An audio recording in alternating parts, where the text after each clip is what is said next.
Manly Hall official, is glad to produce, publish and offer. Israel and the life of Moses. Dear friend, the word Israel is used in Genesis 50 verse 2 as a synonym for the name of Jacob.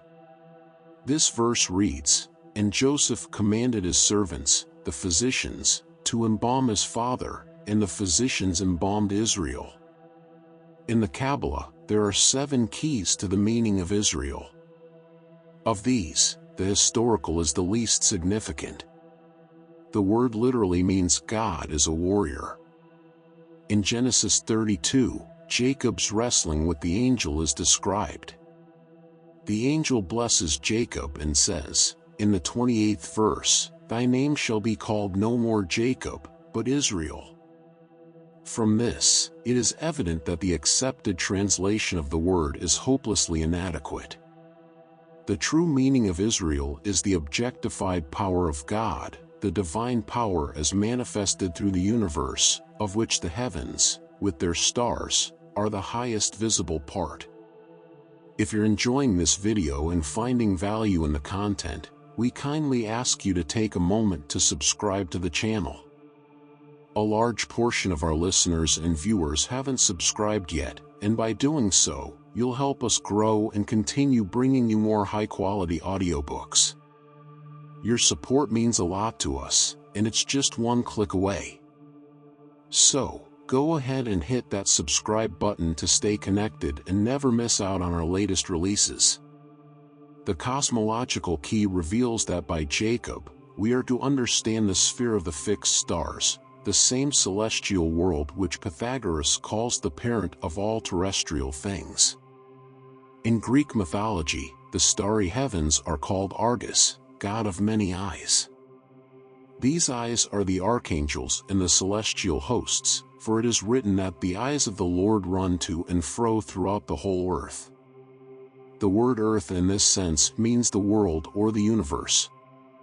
Jacob or Israel, being the whole of the starry heavens, his immediate progeny are the 12 great constellations which form the zodiacal belt. In the biblical allegory, these are figured as the 12 suns. In the Kabbalistic teachings, the zodiacal signs are the origins of 12 great streams of life which, flowing through all parts of creation, fill the world with their progeny. The stars are the race of heaven, the population of the firmament, and they are ruled by kings greater than any kings of the earth, even the kings of Edom, the lords of the stars. When we think of Israel, therefore, we have not only to consider a people, tribe, or nation but also the whole life of nature, the gods of heaven, whose shadows are upon the earth. The second key to the mystery of Israel interprets the fable anthropologically. The 12 heavenly races in the sky are reflected upon the surface of the earth as the 12 tribes of Israel. The common notion that the 12 tribes of Israel make up the Jewish nation is quite incorrect, as Israel means all life, and the tribes of Israel are all living things.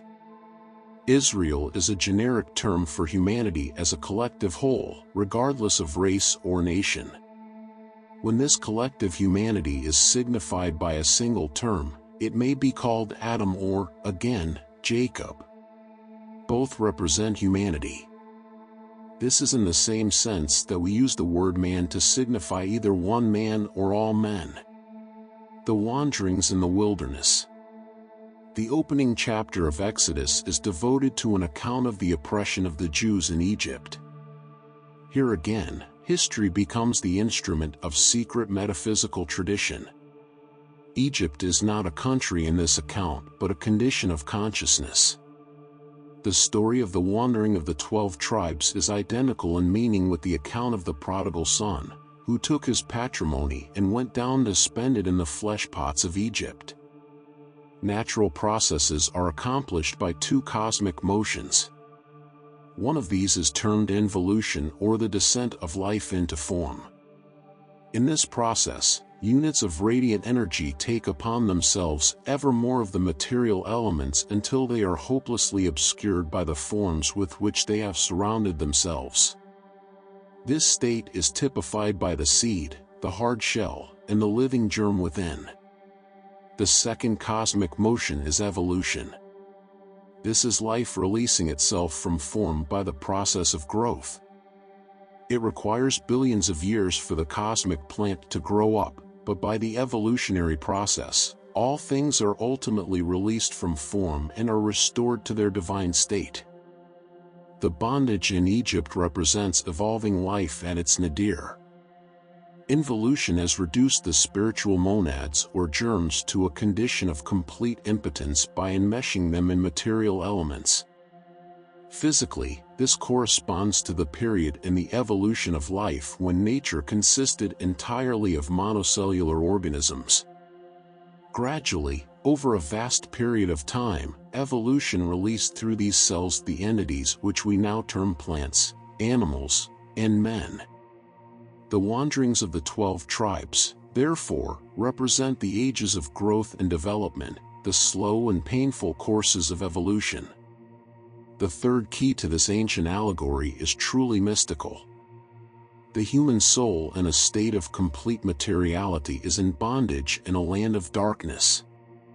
Man searching for truth, humanity collectively searching for truth, is well represented by a nation wandering in the wilderness searching for the promised land. The promised land is always happiness, security, and the end of strife. It is the nirvana, the peace which results from accomplishment. The Exodus of Israel is, in part at least, an ancient initiation ritual depicting vividly the liberation of the human soul from bondage to its animal desires and appetites and the creature comforts most men live for. This perspective enables us to approach the story of Moses with a fuller appreciation of its metaphysical significance. Moses. The life of Moses is most obscure if considered historically, but recourse to the numerous Kabbalistic legends and interpretations reveals clearly the place of Moses in the drama of the ages. The true name of the prophet will probably never be known, for the word Moses is a title, not a name. It is merely a rearrangement of the 3 Hebrew letters which form the word Shema, which means the sun. In China, the zodiac is called the Yellow Road, and the sun is called the Emperor of the Yellow Road. Moses, in relationship to the 12 signs of the zodiac, has a similar meaning. The story of Moses being found in an ark of bulrushes in the Nile is definitely derived from the story of the Egyptian Osiris and is a key to the meaning of his life. We learn that Moses was an initiate priest of the Egyptian mysteries and had received the rites of Osiris. There is debate as to whether he was an Egyptian. In all probability, he was neither but had his origin in Asia. In the spiritual drama, Moses plays many parts. Astronomically, the sun, he is the symbol of the light giver and the teacher. In the Eastern esoteric tradition, he is the Manu, lord of the race, and in all ancient mystery rituals, he appears as the conductor of candidates. In Parsifal, he is the old knight Gernmans. In the Grail legends of King Arthur, he is Merlin. He is always the preceptor, the same Chiron who was the mentor of Achilles. He is not only the wise man, he is the principle of mind. Mind is the master of bodies, experience ever ready to guide youth, accumulated knowledge always at the disposal of him who would learn. Infant humanity in its search for truth was never left without leadership. It has recently been stated that Michelangelo placed horns on his statue of Moses by mistake. In reality, however, they are most significant. They are the horns of Jupiter Ammon, the same symbol which is later to appear again as the horns on the corners of the Hebrew altar. When Moses appeared with his horns, they are those of the celestial ram, Aries, the leader of the flocks of heaven. The symbol arose from the fact that during the time of Moses, the vernal equinox took place in the sign of the ram, and the horned sun was the symbol of truth. Ram, the mind-like god of the Egyptians, is likewise represented as wearing a helmet adorned with the curling horns of rams. In the racial evolution of man, the patriarchal system was consummated by the age of prophets. Among primitive peoples, the old men of the tribes are consulted as oracles. Great teachers, perfect in wisdom, are, so to speak, the old men of humanity, the wise ones, the patriarchs of the race. As the story develops, it further appears that Moses is regarded as synonymous with the occult sciences themselves and the everlasting order of initiate priests who perpetuated them. To the Egyptians, the Nile was the river of life, the sacred waters which flowed from heaven. These waters later appear in the Christ cycle when the Messiah refers to himself as the living waters which come down from heaven. In the Mosaic cycle, Moses brings the water out of the rock, a definite reference to the release of spiritual knowledge from literal symbols. It is Moses who led the children of Israel out of Egypt. With them went also Aaron. When Moses desired to go before the Pharaoh, he cried to the Lord, "I am slow of speech and of slow tongue." Exodus 4 verse 10. Therefore, the Lord bade him take with him his brother Aaron. When Moses complains that he is slow of speech, the reference is definitely to the mystery schools, for the secrets of the Spirit cannot easily be communicated to men. For this reason, the Egyptian god Harpocrates, keeper of the mysteries, is depicted with his finger to his lips, commanding silence. Aaron is therefore the voice of Moses. He is the priesthood, the custodians of the mysteries. It is the priest who must clothe the secrets and fables that the foolish may learn something. Pharaoh is the power referred to later by Jesus as the prince of this world. He is worldly wisdom of Bunyan's Pilgrim's Progress. Pharaoh is the personification of temporal pomp and splendor, those diversified objects of selfishness, jealousy, and greed which keep men in bondage to the least parts of themselves. The Lord ordered Moses to go unto Pharaoh and be known to his children. The Lord said unto him, "I am that I am." Exodus 3 verse 14. This is one of the most difficult of the biblical secrets, and innumerable interpretations have been given by various sections. In reality, it is the only possible definition of first cause. It reveals the impossibility of bestowing any qualifying or defining terms upon truth or reality. Plato said, "God is," and inferred all else that could be said upon that subject as depreciatory. Buddha, when questioned about the ultimate truths of existence, affirmed the reality of the real and then remained silent. Socrates taught that to define God was to defile God. This is the true meaning of the I am. Truth is what truth is. Even further definition is error. When Moses went into the court of the Pharaoh, Aaron went with him and, at the command of the Lord, Aaron cast down his rod before Pharaoh, and it became a serpent. Likewise, did the magicians of Egypt, and their rods also became serpents, but the serpent of Aaron swallowed up the little serpents. The magicians of Pharaoh's court, like the scientists of today, represent material knowledge, in itself miraculous and full of wonder, but not in harmony with divine wisdom. The rod of Aaron represents truth. The serpent form of it is the serpent of wisdom and spiritual truth, which swallowed up or devoured all the false truth of the material world. But the Pharaoh, region of the dark sphere, is not thus easily converted. Like a rich man or a great prince, he clings to his worldly possessions and denies the laws of the universe. As infirmity and misery come to the rich and the powerful, so the plagues descended upon the Pharaoh, but he remains adamant until his own son is stricken. In the same way, in a world filled with misery and sorrow, men think little of spiritual matters until their own personal possessions are endangered. The Pharaoh permits his whole land to be laid bare, and he does not relent, but when his own is afflicted, he cries in terror for mercy. So Moses, wisdom, brought about finally the release of his people, and Pharaoh let the people go, And the Lord, law, led them through the Red Sea and the wilderness, and Moses took the bones of Joseph with him. The Red Sea is a very apt symbol for man's world of desire. After he overcomes his material nature, the escape from Egypt, he must still conquer his emotions. The way of liberation is through the conquest of desire. And wisdom led the people, and the sea opened, and the children of Israel passed through dry shod. Pharaoh, still desiring to destroy evolving humanity, went against the tribes with 600 chariots, but the sea closed upon them and destroyed them all. Strangely enough, the mummy of the Pharaoh of the Exodus is now preserved in the Cairo Museum. He did not drown in the sea but is believed to have died of smallpox. Maybe this disease was the Red Sea that engulfed him. Today in civilization, a great economic age is drawing to a close. Pharaoh again sends forth his chariots, and again a Red Sea may swallow him up, a sea of war and social chaos.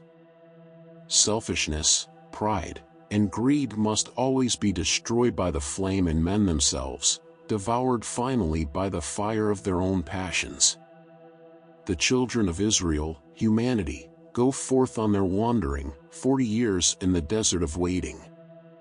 This 40 years has the same symbolic significance as the 40 days and 40 nights of the deluge and the 40 days of Jesus fasting in the wilderness. The wilderness is this life where oases of rest and peace are few and hardships many. The search is always for the promised land, Canaan, the place of rest. In biblical mysticism, days and time periods are of great importance. It is written in the 19th chapter of Exodus that it was in the 3rd month after the children of Israel had gone out of Egypt that they came to the wilderness of Sinai. It was from the top of the mountain of the law that the commandments were given unto Moses. The tables of the law. The receiving of the 10 Commandments on Mount Sinai is possibly the most dramatic incident in the Old Testament. It is the subject of numerous commentaries and very profound metaphysical speculations. Most of these are entirely unknown to Bible students. Sinai, though pointed out to travelers in the Holy Land as a single peak in the drear desert, is no mountain of earth but the mountain of the gods, the mysterious hill to the clouded summit of which the wisest of mystics have lifted their eyes. It is the mountain of illumination, the high place of realization. The mountain is symbolical of a state of consciousness, the highest degree of final consciousness to which man can ascend. It is the apex of the triangle of matter, the highest part of the world from the heights of which man's inward perception perceives reality. The practice of metaphysical disciplines brings with it the sense of upliftment. The yogi, entering samadhi, feels himself lifted far above the world and its attachments. In one interpretation, we learn that the laws that govern the race come from the highest part of the consciousness of the race itself. No actual hands placed the tablets in the hand of Moses, but the ever-living truth engraved with letters of living power the laws of the universe upon the 2 hemispheres of the brain. In the case of Moses as the wise man who leads the race, the commandments are part of wisdom itself, which Moses brings from the height of his own realization down to the valley where mortals dwell who cannot see the light. At this point, the allegory is a supreme accomplishment in fable weaving. Moses, descending the mountain, perceives that the children of Israel have fallen into sin and are worshipping a golden calf. They are unworthy to receive the 10 great truths of life, so Moses breaks the sapphire tablets and substitutes for them 2 rough-hewn blocks of stone. The enlightened may perceive the pretentiousness of truth, but the multitude must be controlled with laws of stone. In the Kabbalah, it is written that Moses 3 times ascended Sinai, remaining 40 days and 40 nights upon each occasion. On the first ascent, he was given the tablets which constituted the basis of the Torah. Upon the second ascent, he received the Mishnah, or the unwritten law, for the priests. And upon the third ascent, he received the Kabbalah, the soul of the law, which was given only to the initiates of the mysteries. It is thus revealed that there are 3 codes of law, one for the foolish, one for the learned, and one for the illumined. The fable continues that the stone upon which the law was given was originally formed of heavenly dew and was set in the divine stone. This stone was broken in half by the breath of God, and the figures of the law were drawn upon the 2 parts in black fire. The stone was a transparent sapphire, and Moses was able to read the letters through the stone. It is this sapphire, the true secret doctrine, that Moses refused to reveal to the people. The original tablets did not contain the 10 commandments that we know but 10 mysterious words, the names of the 10 parts of the universe. The sacred decad of the Pythagoreans here appears in the metaphysics of the Jews, 10, the perfect number, the basis of the decimal system, the summary of the 9 units, and the cipher, the mathematical tool by which every secret of nature can be discovered. The stone tablets which Moses had substituted for the divine gem became an object of adoration, and after the building of the tabernacle, they were enshrined in its Holy of Holies. Later, they were placed in King Solomon's temple, and finally, like nearly every vestige of truth that appears in this world, the tablets vanished entirely. The tabernacle in the wilderness. The tabernacle of the Jews was a temple patterned after the great shrines of the Egyptians. The original form and design of the tabernacle was given by Moses. The children of the 12 tribes supplied the materials and ornamented the tabernacle from the store of their possessions. This movable temple is an appropriate symbol of religion itself, not given unto any one people or confined to any one place, but moves about the earth, entrusted to the noblest and wisest of human beings. The general form of the tabernacle is definitely derived from the temples of Karnak and Philae. The Egyptians built an everlasting stone, but nomadic shepherds found the tent more practical than the temple. Josephus gives an excellent description not only of the tabernacle itself but of its priests, its festivals, and its implements. The Kabbalistic rites contribute a wealth of lore and mystical interpretation to every part of the tabernacle and its equipment. The Kabbalists agree that the tabernacle in the wilderness is a symbol or figure of the universe, a microcosm or miniature representation of the vast sidereal order. These same learned rabbis also insist that the tabernacle is man himself, not only his physical body but his complete metaphysical constitution. As man is a miniature of the whole world, so the tabernacle is an emblem or similitude of the whole world. The ancient Greeks taught that the universe was the proper temple and that man, worshipping as God, should contemplate upon the heavens and the earth. The universe is the living temple of the universal spirit, and man's human body is the living temple of his own human spirit. The ancient commentaries declare that the tabernacle of the Lord is in the sun, and that in man the heart corresponds to the sun and is the dwelling place of the Most High. The tabernacle in the wilderness consisted of 3 parts. First, an outer court consisting of a wall of curtains stretched between wooden uprights. Within this wall was an enclosure, and in the midst of this enclosure, the tabernacle itself, a tent-like structure divided into 2 rooms. The larger or outer room was of the proportion of a double cube, and the proportion of the inner room was a single cube.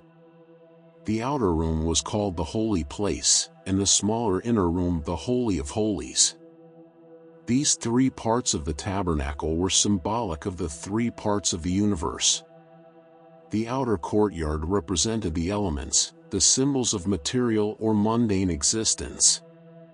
The holy place, containing the 7-branched candlestick, was the sidereal world, the abiding place of the 7 planets, the astral sphere.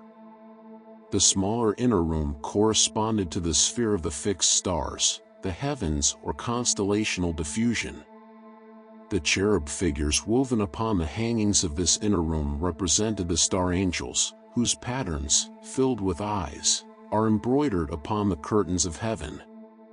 Paracelsus, the Kabbalist, says that man's spirit comes from the stars, his soul from the planets, his body from the elements. This is the arrangement set forth in the structure of the tabernacle and is an important key to the interpretation of all sacred places, shrines, and temples. These three divisions also represent three states of consciousness. The lowest is ignorance, the second is knowledge, and the third is wisdom or illumination. In the tabernacle rites, these three states of consciousness are represented by classes of human beings: ignorance by the multitudes, knowledge by the priests, and wisdom by the high priest, who alone could enter the Holy of Holies, for only perfect wisdom may gaze upon the face of the infinite and live. The three parts of the tabernacle correspond, therefore, to the three revelations made to Moses upon Sinai. The outer court is the Torah or the written law, the holy place is the Mishnah or soul of the law, and the Holy of Holies is the Kabbalah, the soul at the soul of the law. The three parts of the tabernacle appear in nearly all of the ancient mystery ritual systems. They are the 3 degrees of the Blue Lodge in Freemasonry, the 3 degrees of the Egyptian mysteries of Osiris, and the 3 parts or dramas in the Eleusinian rites. One of the first great initiation temples of the world was the Great Pyramid of Giza. This structure also contains 3 rooms, in order of ascent as follows: the pit or subterranean chamber, the queen's chamber, and the king's chamber. Neophytes seeking the master of the secret house pass through elaborate rituals performed in these chambers and their connecting passageways. The utensils of the tabernacle are also significant. At the gateway to the outer court sat the altar of burnt offerings, to which the unenlightened brought their sacrifices. This altar is symbolical of the literal aspect of the revelation. It is inevitable that ignorance should obey and fulfill the outer semblance of spiritual understanding. Within the core of the tabernacle sat the laver of purification, its sides encrusted with the mirrors of the women of the 12 tribes. Purification is probationship, preparation for acceptance into the rite. Within the holy place of the temple itself sat 3 objects: the table of showbread, the 7-branched candlestick, and the altar of burnt incense. The 12 loaves of the showbread, stacked in 2 heaps of 6 each, represent the 12 departments of life which receive and bear witness to the 12 zodiacal hierarchies themselves. The 7-branched candlestick represents the planetary bodies, also the 7 Elohim, the 7 days of creation, the 7 great laws of life, the 7 races, the 7 continents, the 7 directions of space, and the 7 parts of the human soul. The altar of burnt incense, which stands at the entrance of the Holy of Holies, signifies the breath and the sacred courses of the inner body atmosphere, so familiar to students of Raja Yoga. It is also, by its location, the larynx, the altar of the sacred word, the incense representing the songs and chantings of the priests. The tables of the showbread are placed at the north side of the tabernacle, and the 7-branched candlestick at the south side. This is because, in ancient systems of philosophy, the north was the abode of the karmic gods. The candlestick was placed at the south because, in the astronomical procedure, the ancients taught that the planets never move northward.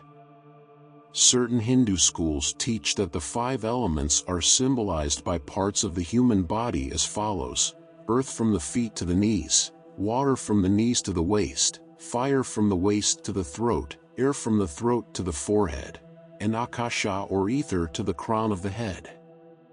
The tabernacle represents the human body in the same way.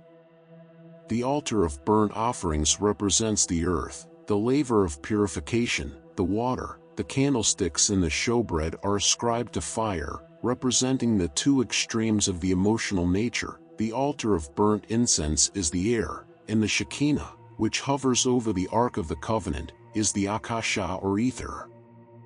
Beyond the holy place, curtained off from the sight of the profane, was the Holy of Holies. In the midst of this stood the Ark of the Covenant, a box made of wood plated with gold. Upon the top of the ark knelt two cherubs facing each other, the tips of their wings meeting over the center of the ark. The space between the cherubs was termed the mercy seat. The ark was fitted with rings through which rods could be passed, and the sacred chest was lifted onto the shoulders of men to be carried from place to place. Within the ark itself were three sacred objects: the rod of Aaron that budded, the pot of manna that fell in the wilderness, and the tablets of the law. When the migrations of Israel were finished and the ark finally came to rest in the Holy of Holies of Solomon's temple, the pot of manna and the rod of Aaron had disappeared, and only the tablets of the law remained. Or truth or wisdom. It is the food which came down from heaven, for truly it is said that man doth not live by bread only, but by every word that proceedeth out of the mouth of the Lord doth man live. Deuteronomy 8 verse 3. In the New Testament, Christ, the personification of wisdom, is made to say, I am the living bread which came down from heaven. If any man eat of this bread, he shall live forever. John 6 verse 51. It should be evident to the most conservative Bible student that the manna is not precipitated dew, as some have suggested, or some transcendent form of bread, but, as the Greeks would have said, is the food of the inner man who lives not upon the fruits of the earth but upon the fruits of righteousness. In the 17th chapter of Numbers, the budding of Aaron's rod is described. Verse 8 reads, And it came to pass, that on the morrow Moses went into the tabernacle of witness, and, behold, the rod of Aaron for the house of Levi was budded, and brought forth buds, and bloomed blossoms, and yielded almonds. The metaphysician will realize the staff of Aaron to be the spine and the blossoms upon it the ganglia and plexuses that are animated or caused to blossom by the disciplines of regeneration. In another form of metaphysics, the blossoming of the rod refers to the regeneration of the emotional nature, of which the flower is a peculiar symbol. The same allegory is used by Wagner in the story of Tannhauser. The repentant monk is not forgiven by the Pope, but the staff blossoms to prove divine forgiveness. The manna, the budded staff, and the tablets of the law thus represent the spiritual, emotional, and physical nature of man and the mysteries thereof. The loss of the manna and Aaron's rod reveals that, in the end, the metaphysical secrets were lost and only the body or physical interpretation of the law remained. The cherubs upon the mercy seat represent the four fixed signs of the zodiac, the four elements, and the four lower natures of man: mental, emotional, vital, and physical. The fifth element is in the midst of the other four, so the Shekinah, the mysterious light of splendor, hovers over the cherubs guarding the mercy seat. In the Kabbalah, Shekinah is equivalent to the Virgin Sophia of the Gnosis, and is also the Virgin, the mother of the Messiah. It is written that the mystery of the Shekinah may not be written. Of course, it is not a pillar or flame by night nor a column of smoke by day. This is merely an allegorical statement. Shekinah is the mystery of the presence. It is the contact between the higher and the lower. It is the mother of mysteries. It is even the great mother of the Ephesians. The Kabbalists insist that in the body of man, the Shekinah is a subtle essence, the medium through which the spirit acts upon the blood. In the macrocosm, or the universe, the Shekinah is the mysterious field of energy by means of which the solar light acts upon nature. Its location in man is in the ventricular orifices of the brain. It is the nimbus about the head of the saint, the aureole of light, the witness of the presence. As the tabernacle itself was a symbol of universal law, so the robes of the high priest likewise manifested the cosmic plan. The undergarment of the priest was a fine linen robe, identical in meaning with the one-piece white robe of the Nazarenes. Over this was worn a colored garment that came to the knees, embroidered in various colors, usually with a design of pomegranates. Over this was worn a short jacket, the ephod, to which was fastened the breastplate bearing 12 jewels. On the shoulders of the ephod were 2 onyx stones, and these, with other jewels upon his robes, made altogether 7, in addition to the 12 in the breastplate. Upon his head, the high priest wore a bonnet or helmet divided by a strip going from back to front. Upon the visor of this bonnet were the words, "Holiness unto the Lord." His robe was hung with 72 pomegranates and golden bells, which represented 72 stars, 6 for each of the zodiacal signs. The robes of the high priest represent the invisible spiritual bodies of man, the auras, the true garments of glory. The white linen garment is the purified physical body, the long-colored garment the vital body, the ephod the emotional body, the helmet the mental body, the jewels the 7 senses, and the 12 jewels of the breastplate the 12 celestial or zodiacal principles which reside in every human soul.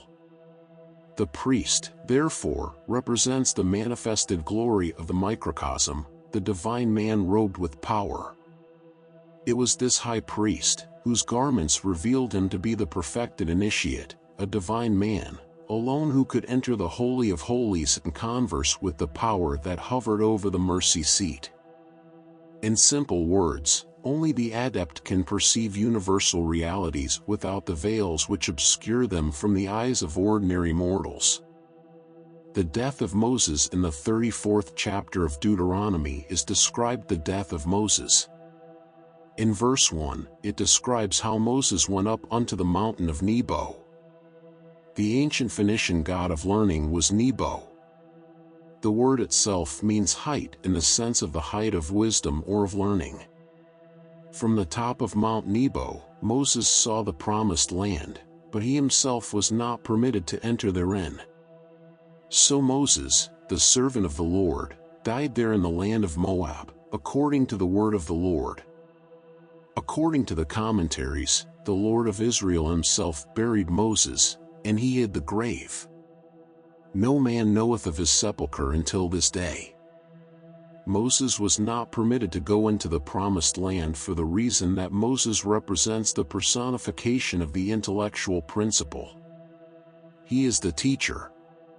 But although the mind shall reach the extremities of learning and perceive truth afar off, yet intellect shall never enter truth. This is a truly Oriental teaching. It is Buddhism in the Bible. The promised land represents peace or nirvana. The broad plains over against Jericho and all the land of Judah, unto the utmost sea, all this is but a symbol of the reality at the end of questing, the consummation of the search for truth. The intellect cannot, by its very nature, participate in truth, for reality is higher than the mind. The reason may intellectually consider it but never actually experience it. Illumination is the ceasing of the self in reality, so Moses, the good man, is taken unto the hill of Nebo, the highest point of wisdom, and there in the distance perceives the real. But there, mind must die and be hidden in the unknown grave, as Kundry falls dead at the feet of the altar of the Grail in the story of Parsifal. And the people of Israel wept for 30 days, and then the mourning for Moses was ended. Sincerely yours, Manly P. Hall. Copyright 2025 by Manly Hall Official. Thank you for listening. Please consider to subscribe, like, and share, to help the channel growth, new videos on a daily basis.